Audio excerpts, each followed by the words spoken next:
दोस्तों, पति को प्राप्त करने के लिए एक राजकुमारी ने कैसे किया एक बूढ़े हिरण के साथ में विवाह। नमस्कार प्रिय बंधुओं, स्वागत है एक बार आप सभी प्यारे दर्शकों का, बंधुओं का जीवन गंगा ज्ञान यूट्यूब चैनल पे। तो प्यारे दोस्तों, आज हम आपके लिए बड़ा ही रोचक कहानी लेकर के आए हैं। इस कहानी को सुनने के बाद में आपके लिए सही तरीका से मालूम हो जाएगा कि आखिर एक राजकुमारी ने किस वजह से और किस कारण से किया था एक बूढ़े हिरण से विवाह।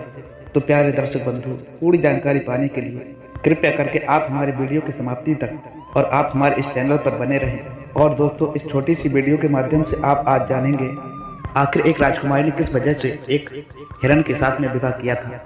तो आइए प्यारे बंधु, बिना किसी देरी के आज हम आज की इस कहानी के लिए और इस किस्सा के लिए प्रारंभ करते हैं। दर्शक बंधु, एक प्राचीन समय की बात है। एक गोलपुर नगरी में बसु नाम के राजा राज करते थे। तो प्यारे दोस्तों, महाराज बसु की उम्र लगभग 5 वर्ष की थी। तभी उनकी माता का देहांत हो गया था। फिर दोस्तों, कुछ दिनों बाद पड़ोसी राजा शत्रु ने उनके राज्य पर चढ़ाई कर दी। लेकिन उस शत्रु राजा से महाराज बसु के पिता जो थे, बड़े बहादुरी के साथ में लड़े थे। अपने शत्रुओं से युद्ध लड़ते लड़ते दोस्तों, महाराज बसु के पिता पूरी तरह की घायल हो चुके थे। लेकिन साथियों, अंत में महाराज ने शत्रुओं से हार नहीं मानी। शत्रुओं से लड़ाई करते करते अंत में उन्होंने विजय प्राप्त की। तो प्यारे दर्शक बंधु, महाराज बसु के पिता ने युद्ध में घायल होने के कारण वह खाना पीना तक भी नहीं खाते थे। अब तो उनकी हालत में किसी भी प्रकार का कोई सुधार नहीं हो रहा था। महाराज रघु के पिता ने ऐसी अपनी हालत को देख करके महाराज रघु के लिए अपने राज्य का राजा घोषित कर दिया। अब साथियों, कुछ दिनों बाद महाराज बसु के पिता की हालात जो थे वह बहुत ज्यादा खराब होने लगे थे और अंत में वह महाराज बसु को छोड़ करके मृत्यु के लिए प्राप्त हो गए। तो प्यारे दर्शक बंधु, इधर महाराज बसु जो थे वह बड़े ही दयालु स्वभाव के राजा थे और दोस्तों धार्मिक कार्यों में मदद करने वाले राजा थे। वह अपने राज्य में घूम करके अपनी प्रजा के दुख और दर्दों का निवारण करने का कोशिश करते थे दोस्तों। तो प्यारे साथियों, उनके राज्य में एक बहुत बड़ा धनी सेठ रहता था। उस सेठ की एक पुत्री थी जिसका नाम साथियों वीरसेनी था। दोस्तों, राजकुमारी वीरसेनी जो थी वह साधारण स्वभाव की राजकुमारी थी, लेकिन अपने पूरे परिवार में राजकुमारी वीरसेनी बहुत ही ज्यादा सुंदर लगती थी। राजकुमारी वीरसेनी नृत्य कला में बहुत ही ज्यादा, इसके अलावा साथियों राजकुमारी वीरसेनी नृत्य कला में बहुत ही ज्यादा माहिर थी। दोस्तों, राजकुमारी की खूबसूरती का बखान दूर दूर के राज्यों में भी होता था। नृत्य के मामले में कोई भी व्यक्ति उसका मुकाबला नहीं कर पाता था। उसका नृत्य देख करके ना जाने कितने लोग अपना होश खो बैठते थे। राजकुमारी वीरसेनी जो थी इतनी देखने में सुंदर लगती थी कि उसे देख करके हर कोई व्यक्ति उनसे विवाह करना चाहता था। और राजकुमारी के घर में यही परंपरा थी कि हमारे यहाँ की राजकुमारी कि अपने हिसाब से अपने वर्ग को पसंद करके उससे विवाह कर सकती है। राजकुमारी के परिवार में उसके साथ में दोस्तों राजकुमारी के परिवार में उसके साथ में कोई जोर जबरदस्ती नहीं कर सकता था। राजकुमारी के परिवार वालों की तरफ से उस पर किसी भी प्रकार की कोई बंदिश नहीं थी। तो प्यारे दर्शक बंधु, इधर महाराज बसु एक दिन अपने राज्य में भ्रमण करने के लिए निकले। महाराज बसु जब उस सेठ के घर के नजदीक पहुंचे तो उन्होंने क्या देखा दोस्तों कि राजकुमारी वैश्या के लिए नृत्य करते हुए देख लिया। राजकुमारी को देख करके महाराज बसु एकदम से मोहित हो बैठे, क्योंकि साथियों महाराज रघु जो थे वो अभी तक कुमारे ही थे। राजकुमारी को देखते ही महाराज के मन में विवाह करने की इच्छा प्रकट हो गई। राजकुमारी जो थी इधर एक सुलझे हुए परिवार से थी। उसका परिवार भी अच्छे लोगों की संगत करता था। उसके परिवार के जितने भी लोग थे वह नृत्य करके अपने जीवन का वह निर्वाह करते थे। लेकिन उधर जो थे महाराज बसु जो राजा थे, वह बहुत सोच विचार करने के बाद में महाराज बसु ने वीरांगना रानी वैश्या से कह ही दिया कि मैं तुमसे विवाह करना चाहता हूँ। और उन्होंने सेठ के घर पे जाकर के वैश्या से विवाह करने का प्रस्ताव रखा। राजकुमारी वैश्या और वैश्या के पिता के लिए इस विवाह से कोई भी आपत्ति नहीं थी। इस प्रकार से दोस्तों उन्होंने महाराज बसु के साथ में अपनी पुत्री का विवाह करने की बात जो थी वह अवश्य स्वीकार कर ली। दोस्तों, इस प्रकार से महाराज बसु का विवाह जो था वह एक साधारण से परिवार के साथ में, वह एक साधारण सी राजकुमारी के साथ में हो गया। वह एक साथियों साधारण सी स्त्री अब तो वह महारानी बन गई। तो प्यारे दोस्तों, इतने में महाराज बसु ने राजकुमारी वैश्या से विवाह तो कर लिया, लेकिन इधर एक बार एक नई घटना और आगे घटित हुई। इधर वैश्या के महल में वैश्या को चाहने वाला वैश्या का एक प्रेमी रहता था। जिसका नाम भोपाल था। और दोस्तों, भोपाल राजकुमारी वैश्या से विवाह भी करना चाहता था, लेकिन साथियों, वैश्या ने भोपाल से विवाह करने के लिए कभी भी हाँ नहीं किया था।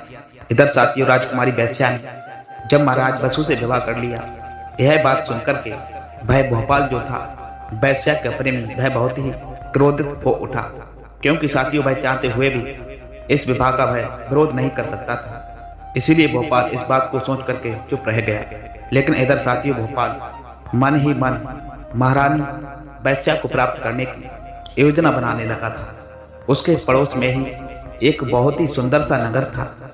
भयनगर दूसरे राज्य में पड़ता था, जहां का राजा भानु प्रताप था। राजा भानु प्रताप और महाराज बसु की आपस में बहुत बड़ी शत्रुता थी। वह एक दूसरे के खून के प्यासे रहते थे। तब इधर भोपाल ने इन दोनों की शत्रुता से फायदा उठाने की कोशिश की और एक नई योजना बनाने लगा था। इधर धीरे धीरे करके भोपाल ने पड़ोस के राजा महाराज भानु प्रताप से उन्होंने मित्रता कर ली, जो कि दोस्तों महाराज बसु का शत्रु था। भोपाल ने जाकर के राजकुमारी वैश्या का सुंदरता का बखान महाराज भानु प्रताप से जाकर के बता दिया। अब तो महाराज साथियों भानु प्रताप राजकुमारी वैश्या की एक झलक पाने के लिए बड़े ही लालायित हो उठे थे। भाई बार बार यही सोच रहे थे कि आखिर वैश्या महारानी कितनी सुंदर है, हमें उसे देख करके अवश्य आना चाहिए। क्या वाकई में वह इतनी सुंदर है? यह गोपाल ठीक बता रहा है या फिर झूठ कह रहा है? इस बात का हमें परीक्षित करना चाहिए। महाराज भानु प्रताप इस बात के लिए जानते थे कि हम किसी भी प्रकार से महाराज बसु से युद्ध में जीत नहीं सकते।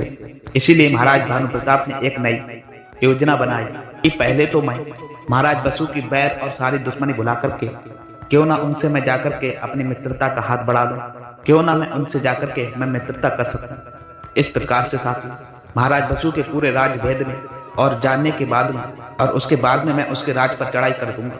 फिर उसके बाद में साथियों राज और महारानी वैश्या मेरी हो जाएगी। इधर दोस्तों को दूसरी ओर भोपाल भी कुछ ऐसी ही योजना बना रहा था। वह सोच रहा था कि जब महाराज भानु प्रताप महाराज बसु के राज के लिए जीत लेंगे तो उस समय पर मैं उन्हें मार करके राजकुमारी वैश्या के लिए प्राप्त कर लूंगा। इधर दोनों ही दोस्तों अपने अपने मन में और योजनाएं बना रहे थे। तो प्यारे दोस्तों, इसी तरीका से धीरे धीरे करके पूरे 3 वर्ष का समय व्यतीत हो गया। धीरे धीरे करके भाई महारानी वैश्या ने एक सुंदर सी पुत्री के लिए जन्म दिया था। और अब वह धीरे धीरे करके महारानी वैश्या जो थी वह अब मां बन चुकी थी। उन्होंने अपनी राजकुमारी का नाम लक्ष्मी रखा था। दोस्तों धीरे धीरे करके इसी प्रकार से महारानी वैश्या की जो बेटी थी वह पूरे 2 साल की हो चुकी थी। अब तो महाराज रघु अपनी महारानी वैश्या और अपनी बेटी के साथ में ही बड़े ही प्रसन्न थे। और बड़े ही दिनों के बाद में महाराज बसु ने अपने राज्य के कुछ जरूरी कार्यों में से थोड़ा सा समय निकाला और बड़ा ही निश्चिंत होकर के महाराज बसु आज अपने बीवी बच्चों के साथ में अपना समय व्यतीत कर रहे थे। तो प्यारे दोस्तों, जब वह अपने बीवी बच्चों के साथ में अपने महलों में थे, तभी उसी समय पर एक दासी संदेशा लेकर के आई और आकर के कहने लगी कि हे महाराज, पड़ोसी देश के राजा भानु प्रताप आपके महल में पधारे हैं और वो शीघ्र ही आपसे मिलने को उतावले हो रहे हैं। तभी महाराज बसु कहने लगे कि तुम उनसे कहो कि हम उनसे शीघ्र ही उनसे मिलने के लिए आ रहे हैं। तभी उसी समय पर दोस्तों महारानी वैश्या उदास होती हुई बोली कि हे महाराज, आखिर ऐसा भी क्या जरूरी काम है जो आप इतने ज्यादा कार्य में व्यस्त रहते हो कि आपके लिए तो अपने परिवार के साथ में रहने के लिए बिल्कुल भी समय नहीं है। आप इतने कार्य में व्यस्त रहते हो कि अपने परिवार को और अपने परिवार के साथ रहने का समय जो है वह निकाल ही नहीं पाते हैं। मुझे इतने दिनों बाद आपके साथ रहने का और समय बिताने का टाइम मिला था। ऊपर से आपके पड़ोसी गढ़ मित्र भी आ चुके हैं जिनसे पहले ही आपकी शत्रुता है और उनसे अब कभी आपकी बनती ही नहीं थी। उन्होंने आकर के आज हमारे परिवार के बीच में आकर के रंग में बाधा डाल दी है। तो प्यारे दोस्तों, महाराज बसु उस समय अपनी पुत्री के साथ में वह बड़े आनंद के साथ में प्रेम स्नेह लुटा रहे थे। तब रानी वैश्या की बात सुनकर के महाराज बसु जो थे वह एकदम मुस्कुराते हुए बोले कि हे रानी, थोड़ा धैर्य बांधिए, मैं आपके लिए अवश्य ही समय निकाल कर और आपके पास में पूरा टाइम गुजारूंगा। तो प्यारे दोस्तों, इतना कहने के बाद में महाराज बसु ने अपनी पुत्री के लिए महारानी वैश्या की गोद में छुप दिया। इतना कहने के बाद दोस्तों महाराज बसु वहां से तुरंत ही चले गए। इधर महारानी वैश्यानी अपने दुखी मन को समझाती ही रह गए।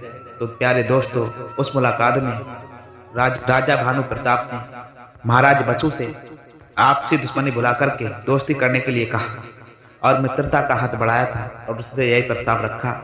राजा भानु प्रताप को इन बातों को सुनकर के महाराज बसु ने बड़े हंसी खुशी के साथ में और उस प्रस्ताव के लिए अपने पास रख लिया। तो प्यारे दर्शक बंधुओं, महाराज भानु प्रताप ने धीरे धीरे बसु से इतनी गहरी मित्रता कर ली। तब महाराज भानु प्रताप ने अपने गुप्तचरों के सहायता से महाराज बसु के राज्य की एक एक चीज की पूरी जानकारी निकाल ली और उन्होंने प्राप्त कर ली थी। अब धीरे धीरे करके महाराज भानु प्रताप महाराज बसु के राज्य में आक्रमण करने की पूरी योजना बना रहा था। इसी बीच में महाराज बसु के मंत्री और सैनिकों को भी महाराज भानु प्रताप ने तोहफे का लालच दे करके अपने बस में कर लिया था। इधर महाराज बसु महाराज भानु प्रताप को पूरी तरीका से विश्वास करने लगे। लेकिन प्यारे दर्शक बंधुओं, महाराज बसु के लिए महाराज भानु प्रताप की इस योजना के बारे में बिल्कुल भी जानकारी नहीं थी। कहते हैं साथियों, शत्रु कितना भी पुराना हो जाए लेकिन समय आने पर वह गार जरूर ही करता है। एक दिन की बात है, महाराज बसु एक दिन अतिथि कक्ष में पहुंचे और इधर महाराज भानु प्रताप महाराज बसु से एक अच्छे दोस्त चले आकर के गले मिल लिए। इसी बीच मौका देख करके महाराज भानु प्रताप ने अपने म्यान से तलवार बाहर निकाल ली और तुरंत ही महाराज बसु के सीने में भोंक दी। तभी वहां पर उपस्थित सभी सैनिकों ने जवाब दिया कि इस महल के सारे लोगों के लिए कि बंदी बना लिया जाए। तो प्यारे दोस्तों, अब तो धीरे धीरे करके यह खबर महारानी वैश्यानी की तक पहुंची। तब उन्होंने अपने सभी सैनिकों को और प्रिय सभी दासियों के लिए और अपने पास में उन्होंने बुलाया। तो प्यारे दोस्तों, एक दासी का नाम सीता था। सीता जो महारानी की दासी थी, रानी वैश्यानी उसे दासी तो कम मानती थी लेकिन उसे अपनी बहन ज्यादा मानती थी, सहेली ज्यादा मानती थी। और महारानी वैश्यानी जो थी, दासी सीता पर सबसे ज्यादा विश्वास भी करती थी। इसीलिए महारानी वैश्यानी ने अपनी दासी उस सीता के लिए अपने पास में बुलाया और अपनी बेटी लक्ष्मी को उस सीता को देकर के वहां से जल्दी ही भागने का निश्चय कर लिया। तभी उसी समय पर वह सीता नाम की दासी महाराज बसु की उस बेटी को ले जाने में सक्षम रही। तो प्यारे दर्शक बंधुओं, अब तो वह दासी सीता राजकुमारी लक्ष्मी की जान बचाने के लिए वहां से भागती चली गई। वह भागते भागते एक नदी के तट पर जा पहुंची और वहां जाकर के उसने देखा कि एक छोटी सी नाव नदी के किनारे पानी में लहरा रही है। तब तुरंत ही मीरा सीता ने उस नाव के लिए खोला और राजकुमारी लक्ष्मी को लेकर के वहां से कहीं दूर सुरक्षित स्थान पर लिए चढ़ पड़ी। तो प्यारे दर्शक बंधुओं, इधर राजा भानु प्रताप ने राजा महाराज बसु के लिए मार डाला और उसके बाद में महारानी वैश्यानी के लिए तुरंत ही बंदी बना लिया, क्योंकि महाराजा भानु प्रताप ने पहले से ही पूरा षड्यंत्र रच रखा था। वह तो 3-4 सालों से अपने गुप्तचरों के द्वारा महाराज बसु के पूरे राज्य की जानकारी पहले से ही प्राप्त कर रहा था। राजा भानु प्रताप महाराज रघु के लिए अपना सबसे बड़ा शत्रु मानता था। अब तो महाराज भानु प्रताप ने अपनी योजना में सफलता भी प्राप्त कर ली। महाराज भानु प्रताप की इस योजना में भोपाल ने भी बहुत ज्यादा साथ दिया था, क्योंकि जो भोपाल था वह तो सिर्फ रानी वैश्यानी के लिए प्राप्त करना चाहता था। वह रानी वीरांगना बहुत प्रेम करता था, इसलिए उसने ऐसा करके राजा बसु के साथ में षड्यंत्र रचता रहा और राजा भानु प्रताप के साथ मिलकर के। तो प्यारे दर्शक बंधु, उसके बाद में महाराज भानु प्रताप ने बड़े उदास होकर के कहा कि हे वो भोपाल, आखिर इतनी जल्दी भी क्या है? पहले मैं तो जाकर के रानी वैश्यानी के दर्शन तो कर लूं। तो प्यारे दोस्तों, अब तो राजा भानु प्रताप के ऐसे शब्दों को सुनकर के भोपाल जो था वह एकदम से उदार रह गया।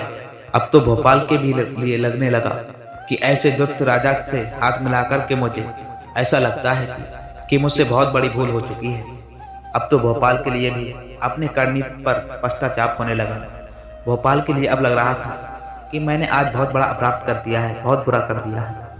भोपाल कुछ कर पाता उससे पहले ही राजा भानु प्रताप ने अपने मंत्री से कहकर के तुरंत ही बंदी बनाने का आदेश दे दिया और उसके बाद में भोपाल के लिए भी बंदी बना लिया गया। उधर राजा भानु प्रताप ने महाराज बसु के लिए मृत्यु समझ करके अपने सैनिकों के लिए आदेश दे दिया कि महाराज बसु के इस मरे हुए शरीर के लिए ले जाकर के नदी में बहा दिया जाए। तब महाराज भानु प्रताप के इस आदेश का सैनिकों ने शीघ्र ही किया और उसके बाद में महाराज बसु की उस मृत शरीर को ले जाकर के नदी में बहा दिया गया। तो प्यारे दर्शक बंधु, अब इधर क्या हुआ? राजा भानु प्रताप अब तो महारानी वैशाली के पास में पहुंचा और जाकर के कहने लगा कि हे रानी वैशाली, अब आप हमारी हो चुकी हो। हमने आपके राज्य पे कब्जा कर लिया है और इस पर विजय भी प्राप्त कर ली है और हमने महाराज बसु को मार करके आपको जीत लिया है। बड़े दुख के साथ में रानी आज कहना पड़ रहा है कि आपके महाराज बसु जो थे वो भी अप्सरा के लिए सुधार गए हैं, इसी युद्ध में मारे गए। अब आज के पास में अब कोई चारा नहीं बचा है। इसीलिए हे महारानी वैशाली, आप हमारी रानी बन जाइए और सुखपूर्वक आप हमारे साथ में रह करके अपने जीवन के लिए बिताइए। हे रानी वैशाली, आज हम तुम्हें अपने दिल की बात बताते हैं। यदि तुम मेरा कहना मानोगी तो मैं तुम्हें अपनी दिल की रानी बनाकर रखूंगा।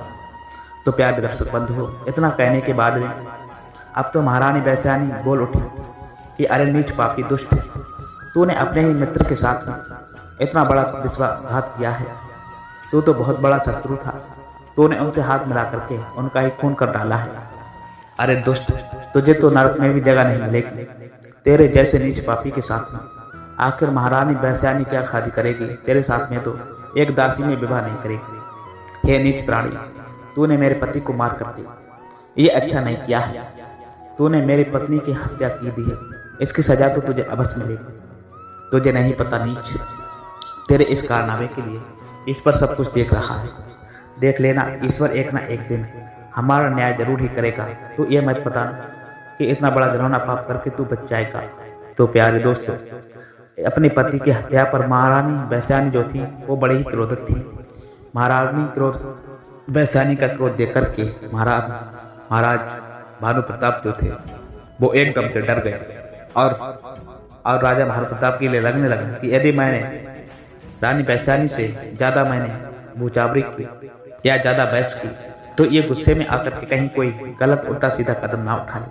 इसीलिए साथियों, राजा भानु प्रताप ने रानी वैशाली के लिए भी बंदी बनाने का तुरंत ही आदेश दे डाला। तब राजा भानु प्रताप ने महारानी वैशाली के लिए कारागार में एक अंधेरी काल कोठरी में डलवा दिया और अपने सैनिकों के लिए आदेश दिया कि हे सैनिकों, महारानी वैशाली के लिए इस कारागार के आगे तुम बहुत ही कड़ी पहर लेते रहना। और राजा भानु प्रताप ने अपने सैनिकों से कहा, इतना कड़ा सा कड़ पहरा कर दिया जाए, इतना जबरदस्त पहरा दिया जाए, रानी वैशाली के लिए निर्भर न समझा जाए और किसी भी व्यक्ति से मिलने के लिए नहीं दिया जाए। दर्शक बंधुओं, इधर जड़ में पले हुए भोपाल के लिए भी बहुत ज्यादा पश्चाताप होने लगा।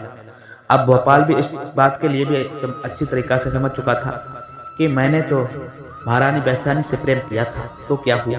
महारानी वैशाली तो इस राजा भानु प्रताप से प्रेम नहीं करती है।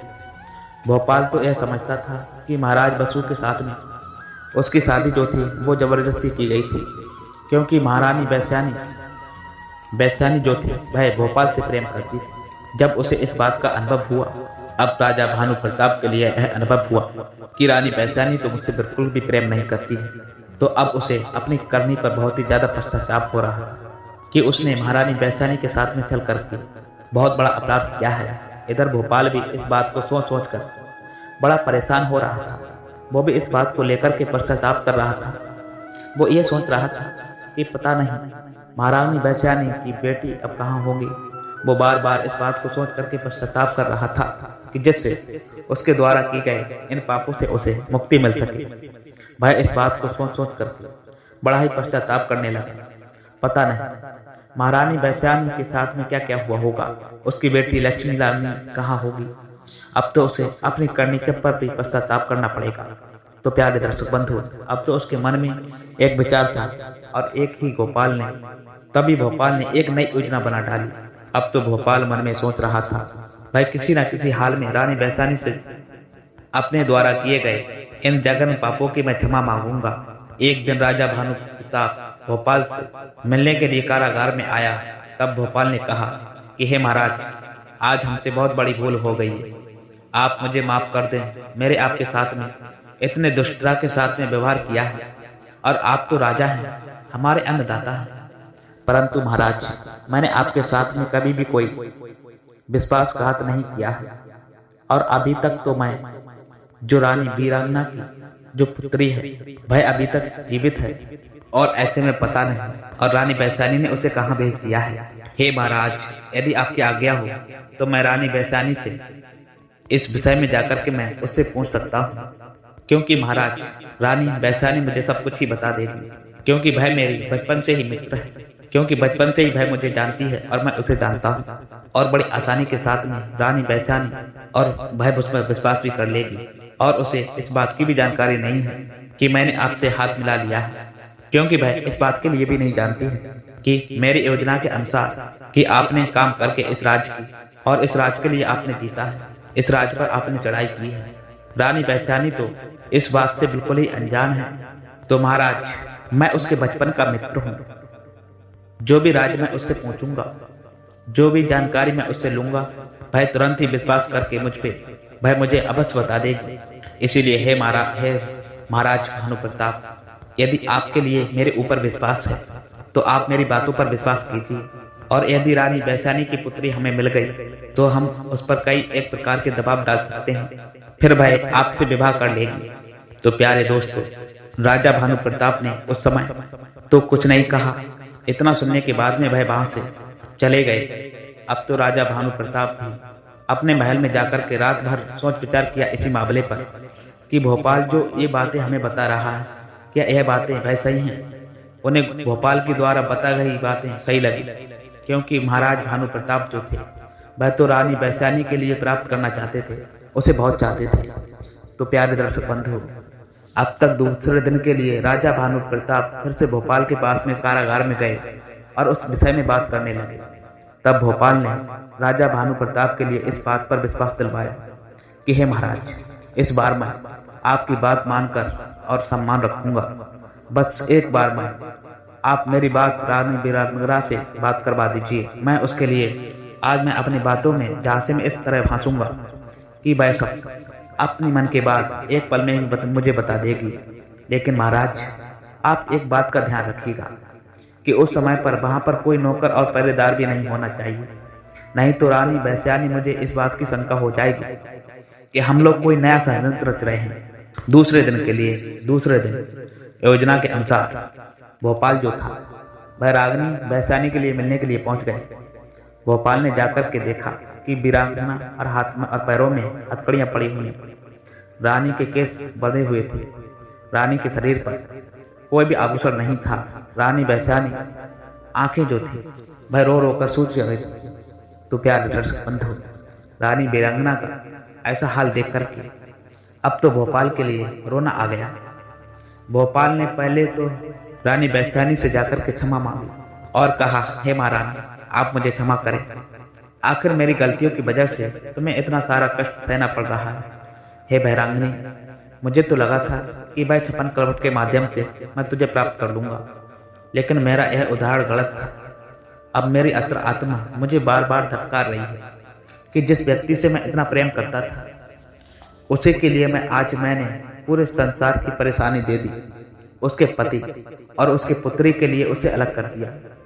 अब तो रानी वैशाली की जड़ों में वह अपना मस्तक देख करके भोपाल जो था वह फूट फूट करके बहुत ज्यादा रोया और कहने लगा, हे महारानी, आज मैं आपके सामने अपने द्वारा किए गए इन पापों का प्रायश्चित करना चाहता हूँ।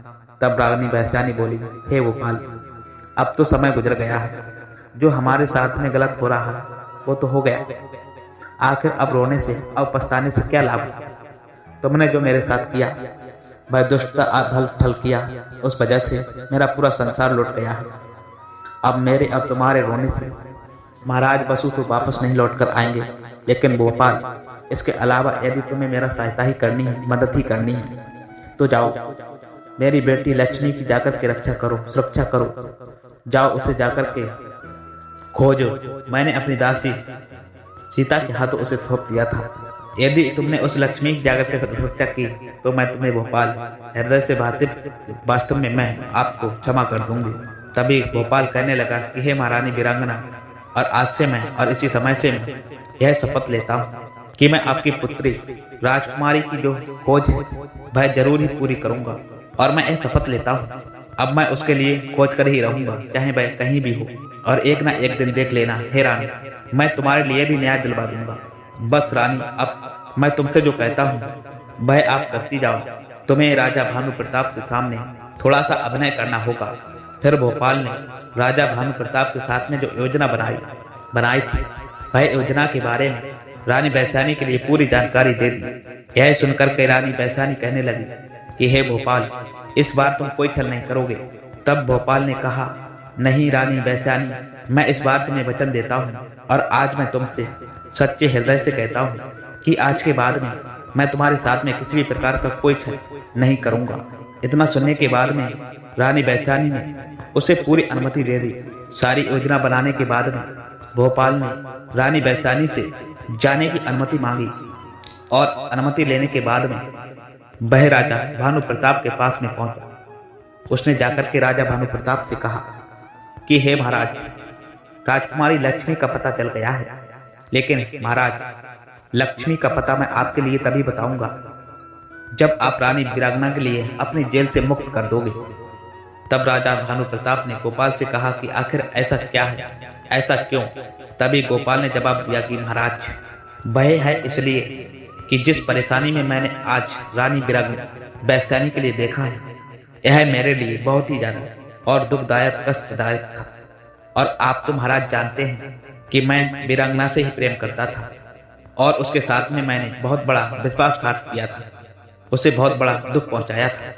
उसके हालात को देख कर मेरी अंतर आत्मा मुझे बार बार और मुझे धिक्कारने लगी है। यह सब देख कर के महाराज मुझ पर रुका नहीं गया। तभी भोपाल की बात सुनकर के महाराज भानु प्रताप कहने लगे कि हे भोपाल, तुम यह मत भूलो कि तुम कहीं और हो, अभी भी तुम मेरे शरण में हो। मैं जब चाहूं तुम्हें उस समय पर बंदी बना सकता हूं। महाराज की बात सुनकर पर भोपाल कहता है कि हे महाराज, मेरे कहने का मतलब ये नहीं था। मैं तो सदैव ही आपका उपकारी रहूंगा, आपका ऋणी रहूंगा कि आपने मेरे प्राणों के लिए बख्श दिया है। इसीलिए हे महाराज, मैं आपसे एक बात कहना चाहूंगा। तब महाराज ने जवाब दिया कि तभी महाराज ने पूछा, बताओ क्या बात है? और भोपाल ने जवाब दिया, हे महाराज, राजकुमारी वैशाली ने आपसे विवाह करने के लिए पूरी सहमति दे दी है, लेकिन वह चाहती है आप अपनी पहली रानी और अपने पहले बेटे का त्याग कर दें। अन्यथा राजकुमारी वैशाली जो थी वह आपसे अन्यथा विवाह नहीं करेगी। यदि आप ऐसा कर सकते हैं तो आप विवाह करने के लिए तैयार हैं। तो प्यारे दर्शक बंधु, इतना सुनने के बाद में महाराज भानु प्रताप जो थे वह एकदम से विचलित हो गए, क्योंकि उनकी रानी जो थी वह अपने पिता की इकलौती संतान थी, और उनकी पहली वाली पत्नी के पिता ने महाराज भानु प्रताप के लिए उस राज्य का राजा बनाया था। इसीलिए महाराज भानु प्रताप के लिए अपना ससुर से बहुत ज्यादा डर लग रहा था। इस बात को सुनकर के राजा भानु प्रताप बड़े ही अस्पंदन में फंसा हुआ था कि वह अपने पत्नी के लिए और अपना बेटे के लिए आखिर कैसे त्याग सकता है। आखिर जिस राज पर वह शासन कर रहा है, आखिर जिस शासन पर वह राज कर रहे हैं, वो भी उनके ससुर ने ही दिया है। तो प्यारे दर्शक बंधु, इधर यही बात जाकर के भोपाल जो था महाराज की पहली पत्नी से कहने लगा कि हे महारानी, महाराज आपका और आपके बच्चे का त्याग करने के बाद में राजकुमारी वैशाली से विवाह करना चाहते हैं।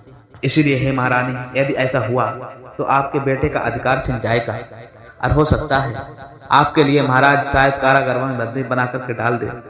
तब महाराज की पहले वाली रानी भोपाल के मुंह से यह बातें तो सुनती है, बड़े ही परेशान हो गई, हताश नाराज हो गई। अब तो महाराज की पहले वाली रानी की आंखों में आंसू टप टप बहने लगे।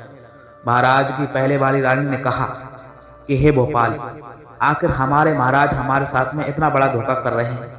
तब भोपाल ने कहा, हाँ महारानी, लेकिन जब मुझे यह बात पता चला तो मुझे ऐसा घिनौना अन्याय मुझे पर देखा नहीं गया, और मैं सीधा आपके पास चला आया। इसीलिए मैंने आपके पास आकर के पूरी जानकारी दे दी।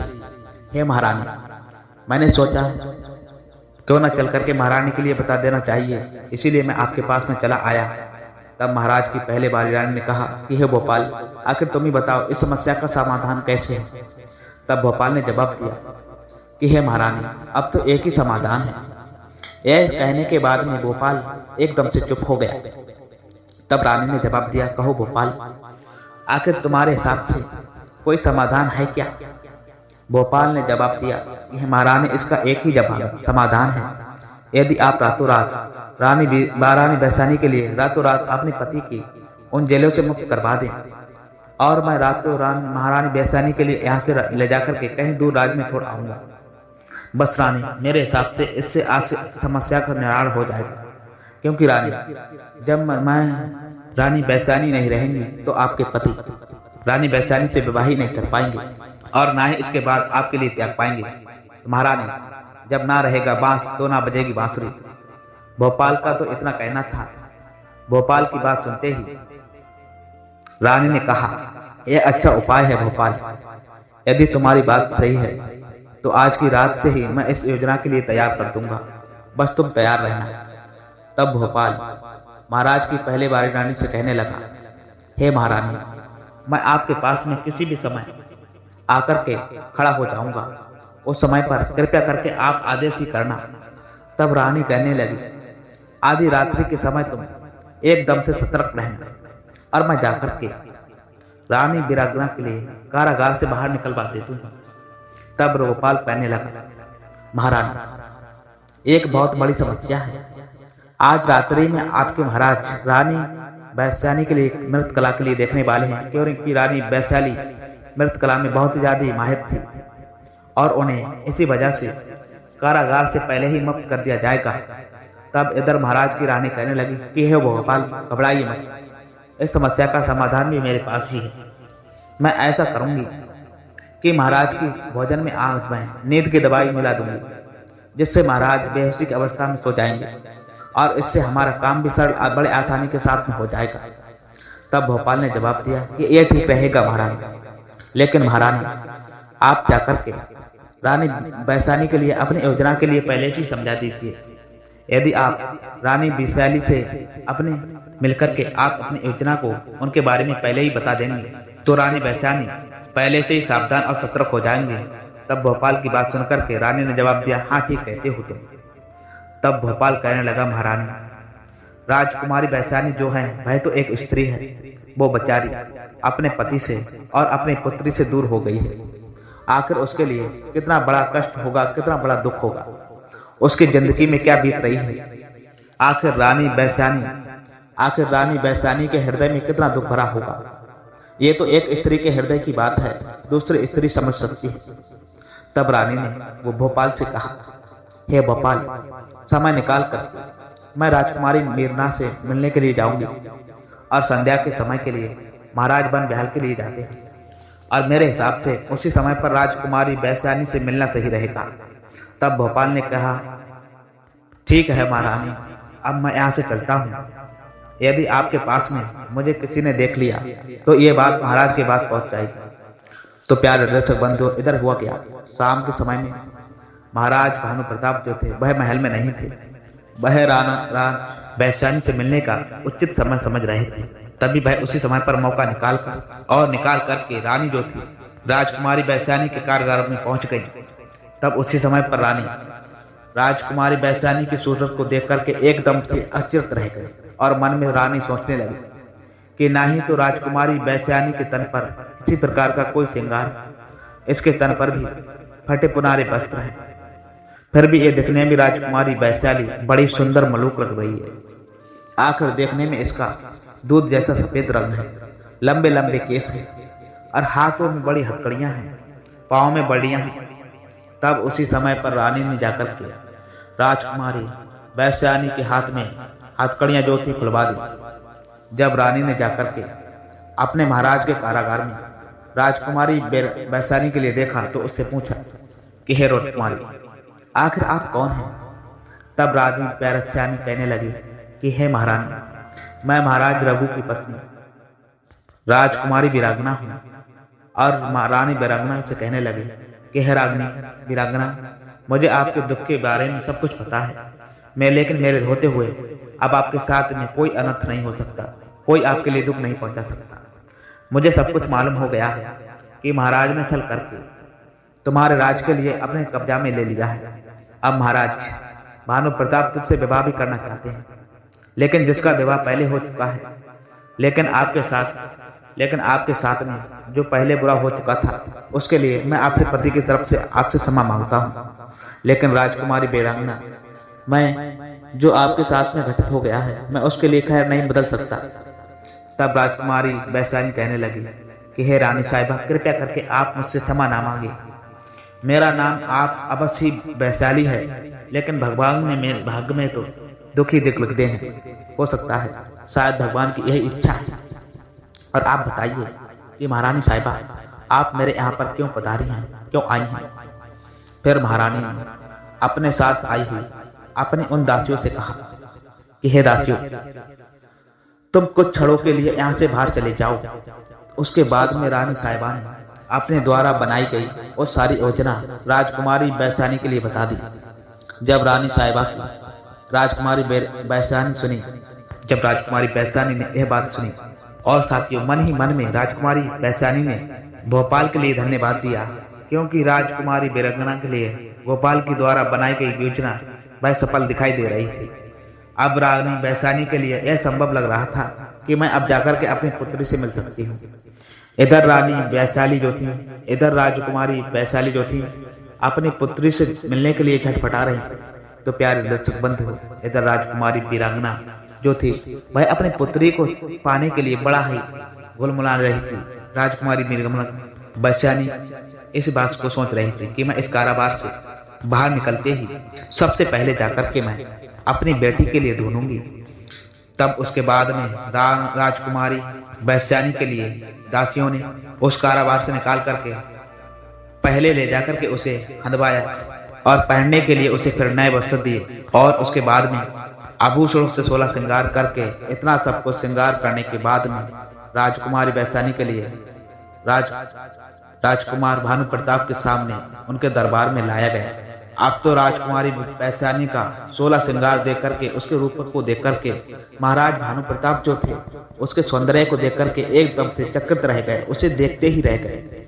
राजकुमारी वैशाली ने श्रृंगार भी इस प्रकार से किया था कि योजना के अर्थात राजकुमारी भानु प्रताप को भय एकदम से उन पर मोहित हो जाए, ताकि राजकुमारी वैशाली के लिए अपनी योजना में सफलता प्राप्त हो सके। तो प्यारे दर्शक बंधुओं, अब तो राजकुमारी वीरांगना ने अपना नृत्य कला प्रारंभ किया और राजा भानु प्रताप के सामने अब तो राजकुमारी वैशाली जो थी वह नृत्य के लिए करने लगी। ऐसा सौंदर्य नाच देख करके महाराज भानु प्रताप जो थे वह राजकुमारी वैशाली पर एकदम से मोहित हो बैठे। उसके सौंदर्य को देख करके महाराज भानु प्रताप को कुछ अद्भुत सुख हो बैठे। जिस समय राजकुमारी वैशाली नृत्य सिंदूर कर रही थी और भय नाच रही, तभी उसी समय पर भय स्वर्ग की अप्सरा की तरह लग रही थी। राजकुमारी वैशाली जो थी इतनी सुंदर काया लग रही थी कि महाराज भानु प्रताप के हृदय के लिए बार बार चुप रही थी। अब तो धीरे धीरे करके महाराज भानु प्रताप राजकुमारी वीरांगना पर मोहित होते चले जा रहे थे। अब तो महाराज भानु प्रताप जो थे राजकुमारी वैशाली पर एकदम से मंत्रमुग्ध होते चले जा रहे थे, और मन में महाराज सोचते हुए कि मैं राजकुमारी वीरांगना के आगे तो अपनी रानी के लिए त्याग दूंगा। तो प्यारे दोस्तों, अब तो बहुत ही प्रसन्न होकर के महाराज भानु प्रताप ने कहा कि राजकुमारी वैशाली से कि हे राजकुमारी वैशाली, मैं आपकी नृत्य कला को देख करके बहुत ही ज्यादा प्रसन्न हूँ। मांग लो रानी, आखिर तुम क्या मांगना चाहती हो? तभी रानी वैशाली ने जवाब दिया कि हे महाराज, यदि आप मुझे प्रसन्न होकर के कुछ देना ही चाहते हैं तो मुझे वह सब लौटा दीजिए जो आपने मेरे महाराज को मार करके मेरे राज सिंहासन पर कब्जा कर लिया है, मेरे राज के लिए आपने अपना बना लिया है। तो प्रसन्न होकर के महाराज भानु प्रताप राजकुमारी वीरांगना के लिए उसके पति का सारा राजपाट लौटा देते हैं, और उसके बाद में राजकुमारी वीरांगना जो थी और उसके बाद में राजकुमारी वीरांगना जो थी महाराज के भाग से जाने के बाद में उसका सारा राजपाट लौटा देते हैं, और रानी वैशाली जो थी महाराज के भाग से जाने के बाद में अपने शासन के लिए खुद ही चलाने लगती है। तो प्यारे दोस्तों, इधर राजकुमारी वैशाली रानी तो बन गई थी, लेकिन उसकी जिंदगी में उसके लिए उसके पति की कमी महसूस हो रही थी। तो इसी चिंता में राजकुमारी वैश्यानी बहुत ही ज्यादा चिंतित रहती थी। तो प्यारे दर्शक बंधु, इधर क्या हुआ, जिस समय पर महाराज बसु को मार करके महाराज भानुप्रताप ने अपने सैनिकों के द्वारा महाराज बसु की लाश के लिए नदी में बहा दिया था, वह लाश नदी में बहती बहती एक कंकड़ात देश में जा पहुंची। और दोस्तों, कंकड़ात देश में उस नदी के किनारे एक मायावी जादूगर का एक कुटिया बना हुआ था। और उस जादूगर का यह प्रण था कि जो भी कोई मनुष्य मेरे यहाँ पर आएगा, जिंदा या मुर्दा, मैं उनके लिए अपने तपोबल के द्वारा मैं उनको मुर्गा बना करके एक एक करके 100 बकरा यदि मैं इकट्ठे कर लूंगा तो मैं देवी माँ की शक्तियों के लिए प्राप्त कर लूंगा। तो प्यारे दर्शक बंधु, इधर महाराज बसु की लाश बहती हुई जा रही थी। उस नदी के माध्यम से उसे सन्यासी जादूगर की कुटिया के किनारे लाज जाकर लग गई।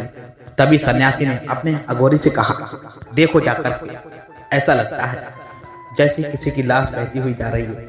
तो उस जादूगर ने अपने अघोरी से कहकर के उस लाश के लिए निकलवा लिया और उस लाश को बाहर निकाल करके जो महाराज बसु की लाश थी, उस लाश के लिए भी जिंदा करके उसके लिए मुर्गा बना लिया। तो प्यारे दर्शक बंधु, अब तो महाराज बसु की जो लाश थी, महात्मा जी उसे शक्तियों के द्वारा मुर्गे के रूप में जिंदा कर लेते हैं। लेकिन महाराज बसु अपनी जिंदगी में बीती उस घटना के लिए भूले नहीं थे। भय बकरा के रूप में थे, फिर भी बोल रहे थे। उस अघोरी महात्मा जी के लिए बता रहे थे कि हे महाराज, मैं धौलपुर राज्य का शासक हूँ, मैं महाराज बसु हूँ, कृपया करके महाराज मुझे जीवन दान दीजिए। मेरे बिना मेरी प्रजा का वहां का बुरा हाल होगा। मैं एक बड़ा ही न्याय प्रिय राजा हूं। उस अघोरी ने कहा, भाई कैसे? तब महाराज बसु ने अपने जीवन का सारा वृतांत उस अघोरी महात्मा जी के लिए समझाया। महाराज रघु की इस वृतांत को सुनने के बाद में उस मायावी अघोरी के लिए बहुत दया आने लगी और कहने लगा कि हे राजन, यदि तुम धौलपुर राज के शासक हो तो मैं तुम्हें आज माफ कर देता हूँ। लेकिन हाँ, मैंने तुम्हें जीवित तो कर दिया, लेकिन मनुष्य की योनि नहीं दे सकता हूँ। लेकिन राजन, यदि एक उपाय है, इसके लिए आप यदि पूरा कर लो तो। तब महाराज बसु कहने लगे, जय बकरे के रूप में थे, बताइए महाराज कौन सा उपाय है? यदि तुम्हारी पत्नी जो राजकुमारी है वह तुमसे पुनः आकर के विवाह कर ले तो तुम फिर से इस मुर्गे की योनि से मनुष्य की योनि में आ सकते हो। तभी महाराज बसु कहने लगे कि हे महाराज, मैं तो मुर्गा की योनि में हूँ और मेरे राज तक ना जाने कितने जंगल पड़ते हैं। यदि मैं इन जंगलों से गुजर करके जाऊंगा तो जंगलों में बहुत ही ज्यादा खूंखार जानवर रहते हैं, ना जाने मुझे कौन सा जानवर कब खा जाए। इसीलिए महाराज, मेरा जाना सही नहीं है। कृपया करके भगवान, जब आपने मुझे जीवित ही कर दिया है तो थोड़ी सी दया और कर दो। तब उस अघोरी महात्मा जी के लिए दया आने लगी। तभी उसने कहा कि हे राजन, तुम चिंता मत करो, मैं तुम्हारी रानी को यहाँ पर के बुला करके लेकर आऊंगा।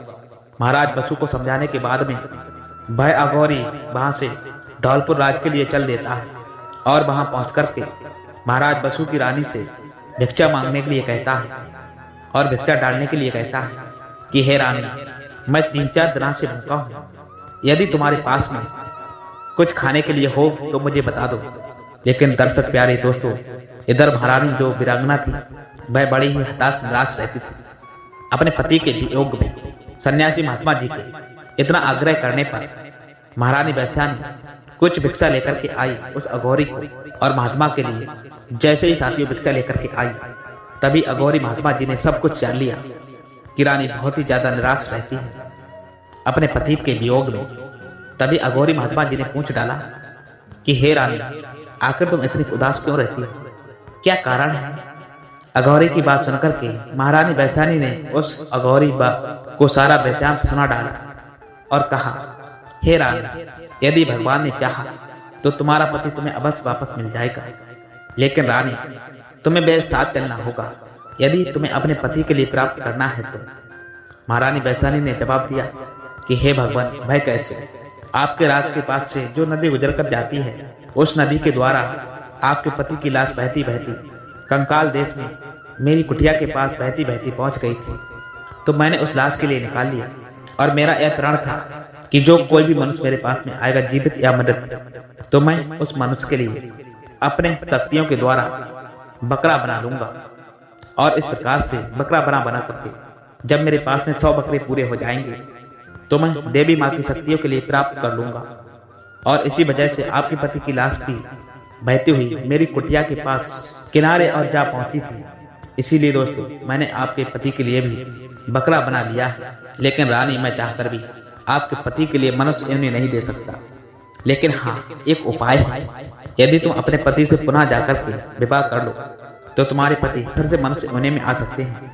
इसके अलावा रानी और कोई उपाय नहीं है। तो प्यारे दोस्तों, उस अघोरी महात्मा के इतना समझाने के बाद में रानी वैशाली जो थी सन्यासी महात्मा जी के साथ साथ उसकी कुटिया पर चली जाती है और वहां पहुंच करके अपने पति जो अघोरी महात्मा के पास में मुर्गा के रूप में बंधे थे उनसे जाकर के वह विवाह करती है। तो पुनः और विवाह करने के बाद में महाराज बसु जो थे फिर से मनुष्य योनि में आ जाते हैं और मनुष्य योनि के पहुंचने के बाद में अघोरी महात्मा जी के लिए बार बार धन्यवाद करने के बाद में अपने राज्य के लिए और वह अपने बाप राज पर वापस लौट आते हैं और बड़े हंसी खुशी के साथ में रहने लगते हैं। तो प्यारे दोस्तों, इस कारण से एक राजकुमारी ने एक वृद्ध बकरे के साथ में विवाह किया। यदि साथियों यह कहानी आपके लिए पसंद आई हो तो कृपया करके वीडियो के लिए एक लाइक कर देना और चैनल के लिए भी सब्सक्राइब अवश्य कर लेना। तो दोस्तों, आज की वीडियो बस यहीं पर समाप्त होती है। आपसे मिलते हैं फिर एक नई चर्चा के साथ। तब तक के लिए आपका दिन शुभ हो, मंगलमय हो।